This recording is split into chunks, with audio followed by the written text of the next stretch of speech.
Chami Akmimana is one of the big names when you talk about blockchain technology around the world. He's a CEO of Convergence in Toronto, Canada, and is also the chairman of the Blockchain Association of Australia. He's live here in our studios here in Lagos to take us through the blockchain technology, in particular, how it applies to frontier economies and markets such as Nigeria. Good morning. It's good to have you. Good morning. And welcome to Nigeria, to you and the rest of your team. Thank you so much.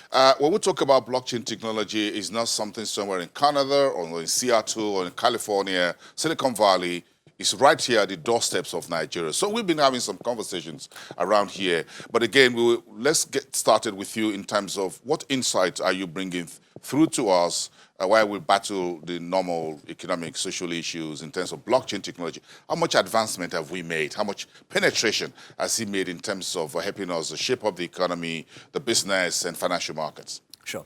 So according to the World Economic Forum, by 2025, they predict 10% of the GDP would come from blockchain or blockchain-related activities and innovation. So that's a significant economic boost. So I think with that in mind, and considering what's been happening with the bigger players like the banks like JP Morgan's to big government like Singapore, I think there's a huge consideration at a global scale. If I relate it back to Africa, this is day 2 for me, day 2 in Nigeria, so I'm really trying to understand the landscape here, what's happening here. See huge potential. I mean, even if we were to just look at financial services, Africa as a continent is the highest holder of mobile money, over 100 million users. Africa as a whole is also the highest holders of foreign currency. So that kind of shows there's lack of trust in local currency, lack of local infrastructure on financial services markets. So I think there's a lot that Africa could learn from what's happening globally, but also there's a lot that the world is learning from Africa as well. I mean, M-Pesa is one example of it. But then now it's time, I think, that we start looking at what's being done at a global scale, what can we learn, and how can we drive that economic development through blockchain innovation. Who will leapfrog this for frontier markets such as Africa? Will that be the governments or the private sector, or you folks who are on the technology side, developing softwares and all of that? Is it in trade finance? Is it in pure financial services or financial transaction or currency markets? Sure. Great question. So from the work that we are doing, we're seeing a lot of government innovating. Government is doing a lot of process improvement, starting point of digital identity, right down to how you optimize government. But as far as capital markets, cross-border payments, I think that's a huge application, especially with a continent like Africa, and especially Nigeria, with so many users relying on IT infrastructure and banking services. I think between government and financial services, there's a huge opportunity here. When you come into a frontier economy such as Nigeria, and you, I'm sure from Canada, whatever you're doing out there, would have looked at our landscape here and see what the local private sector folks are doing. Are you encouraged by what you've seen so far? Where do you see the need for greater learning, more insight, more taking on board of what technology and advances are there out there to boost and increase the pace and the size and the deepening of what they're already achieving on the ground? Right. So I think there's a huge adoption and interest on the cryptocurrency side of things, which is great, but I think there's a lack of understanding of what the technology could do. So I think, I mean, this is not unique to Nigeria or this region. This is a common problem that we're facing around the world. But if you look at, I mean, if you think back to 1995, when one of the most prominent Newsweek reporters predicted that the internet was not going to catch on. That was 1995. Right? Fast forward 14 years, I mean, he predicted several things, including government not using government not using the internet, libraries never using CD-ROMs, etc.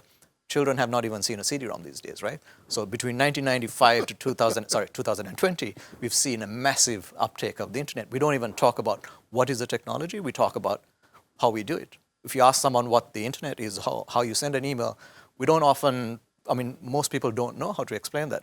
And we're at that stage with blockchain where there's a lot of skepticism, hype.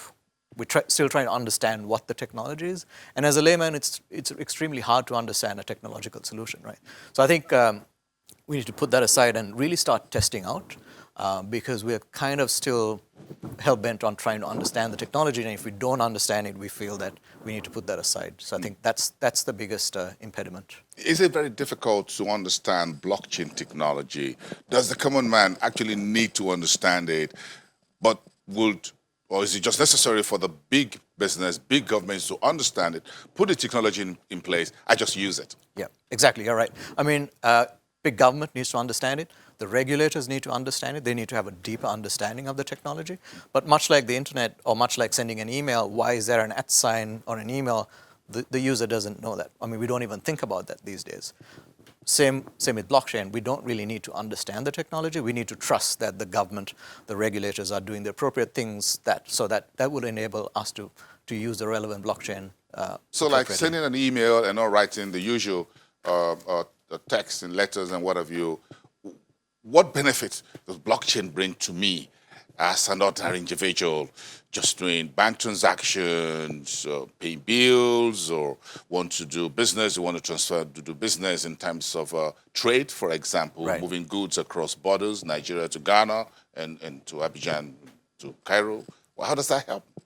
Sure. I think the biggest use cases will come from government transformation. So if you think of identity being passed down to the user, where, I mean, we have various identities, if you like. We have no ownership of that data. We have no idea who's controlling that data. I think a form of identity, a form of better financial products would lead to financial inclusion. That we would see a democratization of financial services to everybody. Then we see things like land registry. Land registry has been attributed as one of the single biggest inhibitors to lack of economic growth, because people have no idea if they hold a title, if that actually belongs to them or it belongs to someone else, or someone else could come and grab that land. In this part of the world, in Nigeria, it's a big issue. Right. Land registry. Right. And that is an issue, right? And I think if we don't And we can apply blockchain? Absolutely. Absolutely. There are many countries that are leading with land registry. I mean, we ourselves have done some work in certain parts of the world. But land registry, I believe, is one thing government should start looking at. Because that, when you have a level of trust that you own this title, it's a conclusive ownership of your land title. Now you can get on with your business. If you don't know where you live, if you live there the next 5 years or next 10 years, you're not sure. You're not sure. Some of what you've done in terms of your profile relates to the securities market. Sure. So this conversation is now moving towards the securities market. We'll talk Right. about the financial system, broadly speaking, financial transactions, currency, and what have you. But when we drill down into the securities market, what's the thinking out there? We've seen one global bond for blockchain, which Right. was done, I think, last year or about a year right. ago. And do you think we're likely going to see more of blockchain in the debt market? Do you think it's right for regulators to be scared in some jurisdiction about blockchain technology, whether they should adopt it, integrate it into the mainstream of the securities market architecture, globally speaking? Sure. I think the regulators need to have sandboxes. I mean, if you look at the FCA, OSC in Ontario, the SEC, there's many regulators that are actually creating sandboxes. So they invite distributed ledger technology partners to come into their sandbox, show their products, show how these technologies can work so that the regulator understands it better. So the lack of understanding or the lack of education forces the regulator to react. So it becomes a knee-jerk reaction, and which is why we saw a lot of ICOs scamming people. We reacted to something as opposed to really understanding, learning what this technology is. How can we use this better so that we better advise the investors, I mean the capital markets and their customers, if you like.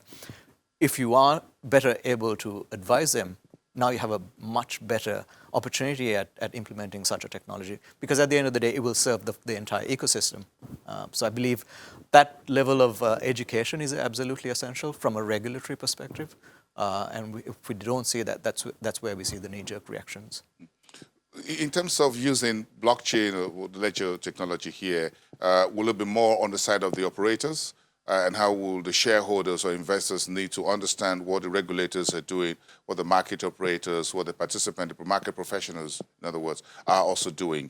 so that they don't get scammed. They understand what everybody's doing. They see the benefits, and they Right. see what restrictions and what regulations, what oversight functions are also there, or rules that need to abide with.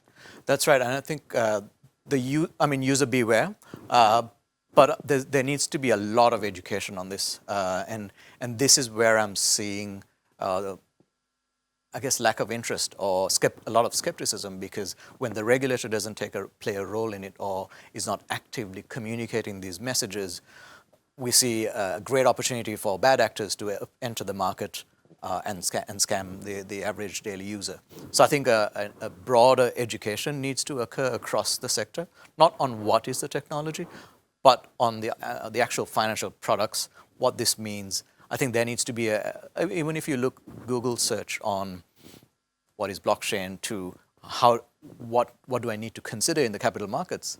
I mean, even if you have a PhD in technology, you're going to be confused, right? So there's no go-to one place, if you like, to really understand what you're getting yourself into.